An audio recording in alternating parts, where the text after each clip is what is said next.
Greetings! I am Benjamin Jacobs, host of Wittenberg to Westphalia, The Wars of the Reformation. I am told that I have 3 minutes to convince you to listen to my show. Alright, that should be easy enough. So, my show aims to use the wars of religion to examine the early modern period of European history. But most people don't actually know what the early modern period is. Okay, so the early modern period is a weird piece of academic arcanum that is used to describe the years between 1500 and 1798. Except, as usual, the historians don't actually agree on those dates. Some historians put the start of the period as far back as 1300, which sounds insane when you first look at it, but actually, the more I work on this show, the more I agree with those arguments. Because you see, if the period is supposed to start at the beginning of the modern period, and most observers tag the modern period to the rise of the modern state system, well, a lot of the things that came together to form the modern state system really got going in the 1300s, now that we're doing the research. The other dating is, sort of a weird byproduct of the Italian Renaissance. The problem is, though, that if we go with a 1300 date, that leaves only 100 years or so for the actual Middle Ages as we think of them with knights and stuff.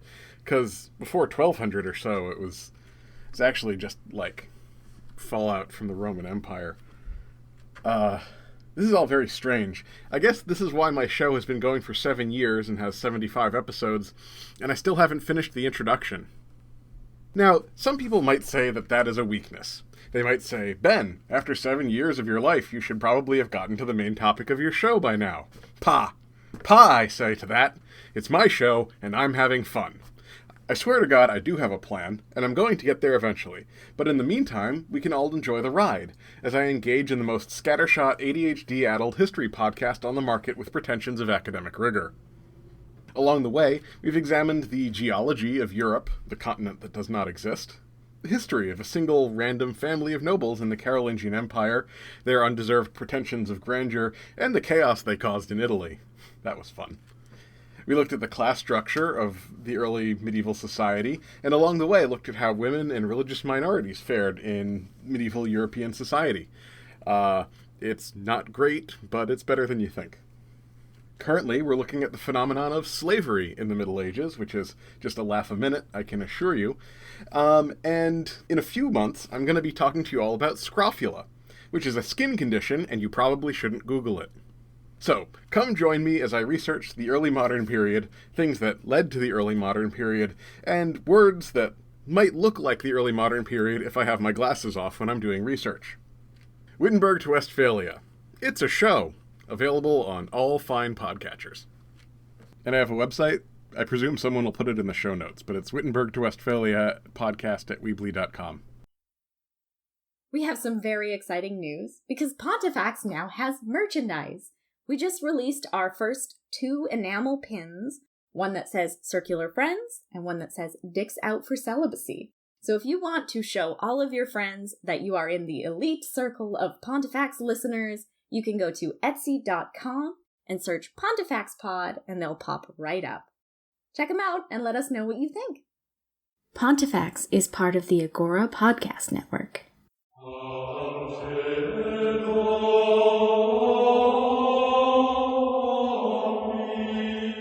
Hello, and welcome to Pontifex. I'm Fry. And I'm Bree, ranking all of the popes from Peter to Francis. And this is episode 102, Pope Valentine. Ooh.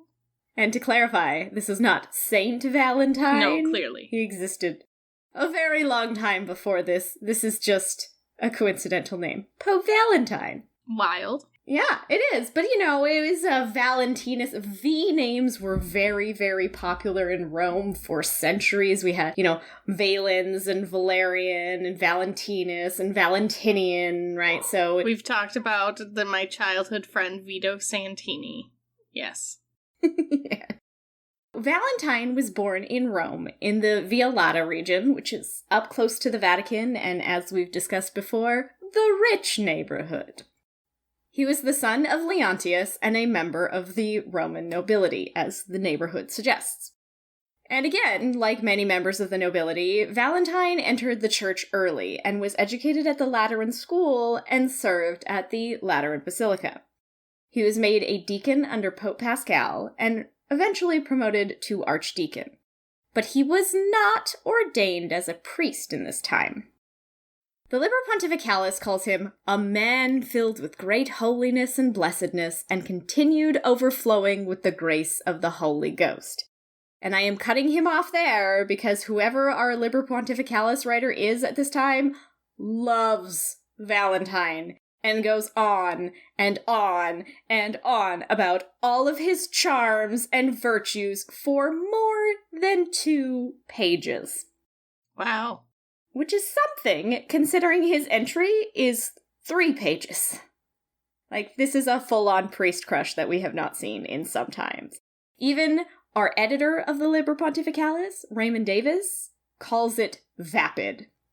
So, I'm saving you the trouble. And this is a little bit ironic, given the rumors. You see, when our last pope, Eugene II, became pope, he and Valentine were very close. So close, and Eugene was so obviously favoring this young deacon, that there were open rumors that the two were lovers. Or, as we discussed last week, or that Valentine was his son, which is an entirely different type of scandal. But the fact that these scandals are both equally popular rumors at the time is very, very disturbing. Making you think about it again. Yeah. I don't like it. Put it away, Brie. Well, they were either lovers or father and son. Enough said. But because the two were so close, when Pope Eugene died, the nobility saw in Valentine the perfect opportunity to have a noble-born pope that would very likely continue Eugene's policies. And so just a few days after Eugene died, the nobility pushed to have Valentine elected. The Liber Pontificalis claims that it was a unanimous election of the nobility, the people of Rome, and the clergy. Quote, when the venerable bishops and glorious dignitaries of the Romans and all the people of the widespread city were gathered together in the Lateran Palace, so that they might resound with a single voice of many men what all held in their hearts equally, as already revealed from heaven with the consent of one will. There was a loud acclamation. Valentine, the most holy archdeacon, is worthy of the apostolic see. Valentine must be adorned with the badge of the supreme pontificate. These are the words they all said together. But this seems very unlikely because, as we said before, Valentine wasn't even ordained as a priest. Nevertheless, this is who the nobility acclaimed. And again, Valentine wasn't present at this election, and at the time was apparently praying in the Basilica of Santa Maria Maggiore. The electors came to the basilica and informed him of their decision, but he protested loudly and repeatedly. Likely, again, because he wasn't even a priest. But this didn't stop the electors, who took him from the church to the Lateran and had him consecrated on the spot. Well, I thought we made this illegal. It's fine, whatever.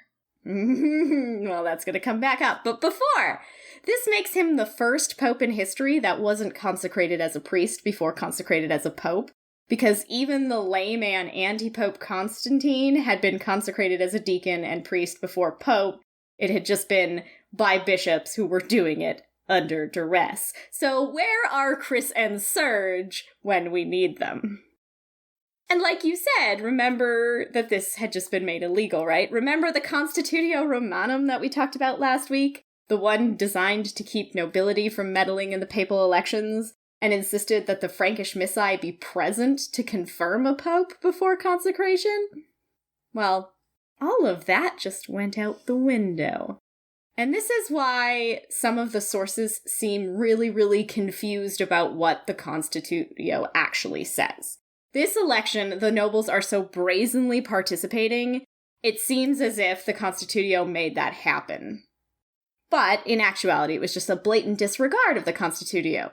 And, of course, there were no imperial missae present, no oath, no letter informing Emperor Louis of the election, and there just wasn't going to be.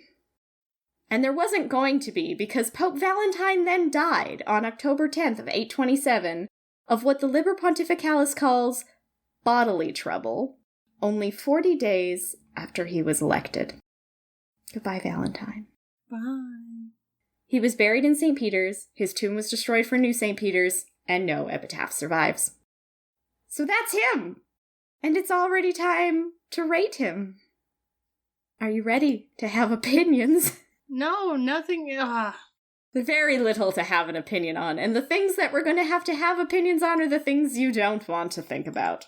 Papatum infallium. The fact that he was elected entirely on the pressure of the nobles before he was even ordained as a priest indicates that the influence of the nobility has superseded the independence of the clergy, and that their interventions in papal elections are far from over, and this is going to be a growing trend.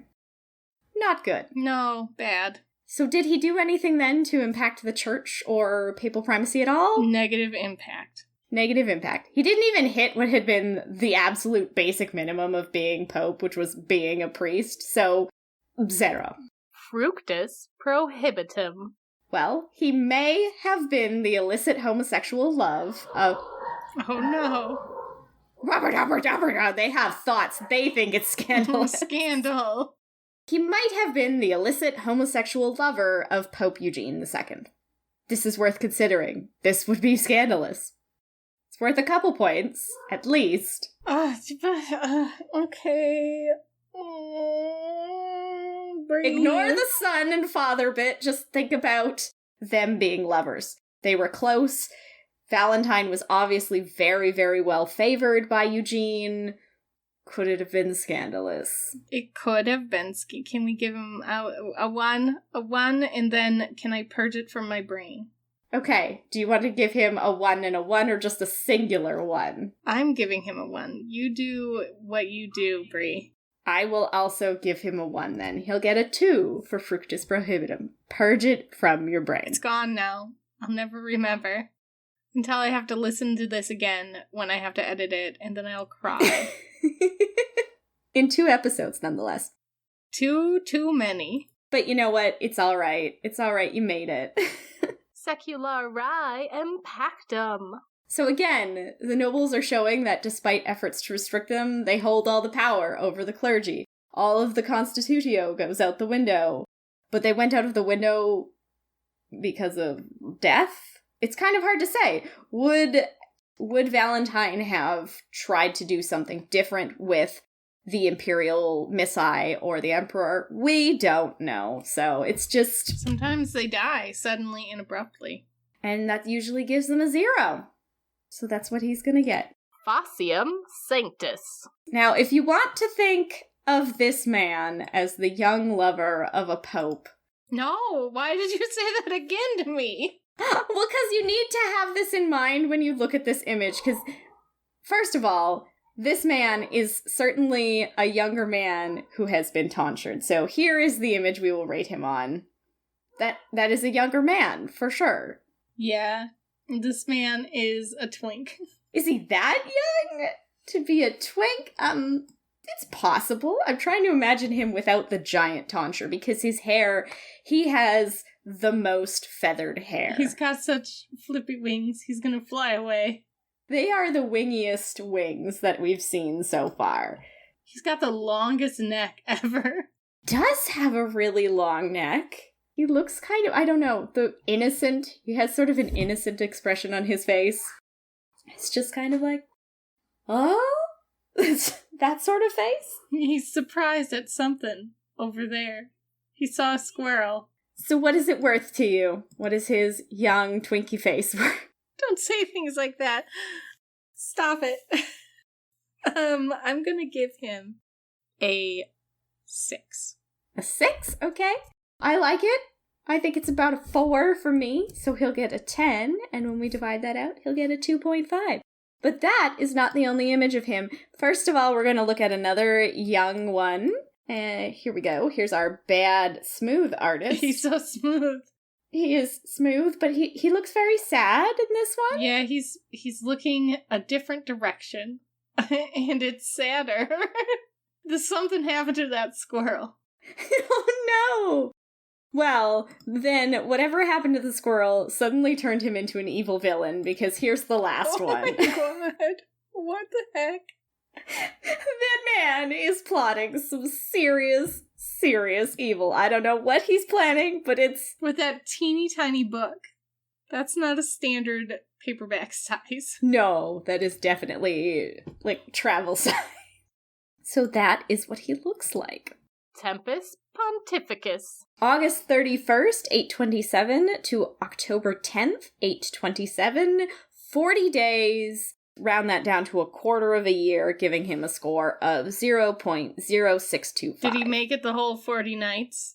Well, we don't know. He could have died just before dawn.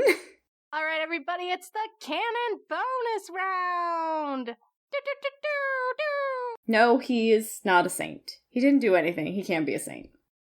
So that brings us to our total score, which is a 4.5625. Boy.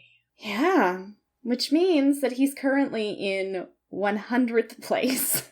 What would happen if we just gave him a singular one for Fructus Prohibitum and he was at a 3.65? Oh, I think he would definitely be our lowest scoring pope to date. Because I'm thinking it's pretty close. Who is our lowest scorer? Oh, you know what? No, he is our lowest scoring pope because the 101 and 102 are currently sitting below him on this list, which means that there are popes that, based on just our next couple of popes, score higher than him just on sainthood and length of reign. So, yeah. He's currently our lowest scoring pope. Wow. Yeah. Well, when all you do is love a previous pope, you're not going to get very many points. It just so happens that that is true. He might have liked you a lot more than history or we do. That is also true. And that brings us to a very surely answered question, which is papally enough, pizzazzy enough, impact enough for a papal bull? It's a no. But what if we gave him one? I mean, you could be like, this man was the illicit lover of the Pope. He has one of the shortest papal reigns in history. You could, if you wanted to, you could try and make an argument for it. I don't know. He was there to get down, and then he was the Pope, and then he died. He got down, and he got out. Yeah. Could be bullworthy. I mean... That's a very Chad reaction to everything here. The papacy is no place for Chads. It is not. I mean, theoretically it shouldn't be, but maybe it is a little bit. We'll see as we go on. There are some popes who will definitely meet the definition of Chad. That actually brings us to the end of our episode today.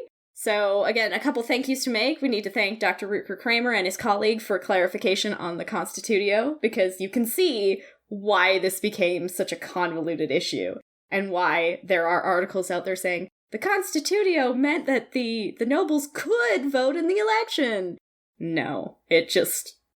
nobody listened to it. So, thank you again for that. If you'd like to get in touch with us, you can reach us at pontifaxpod@gmail.com. And we're PontifeXPod on all social media platforms.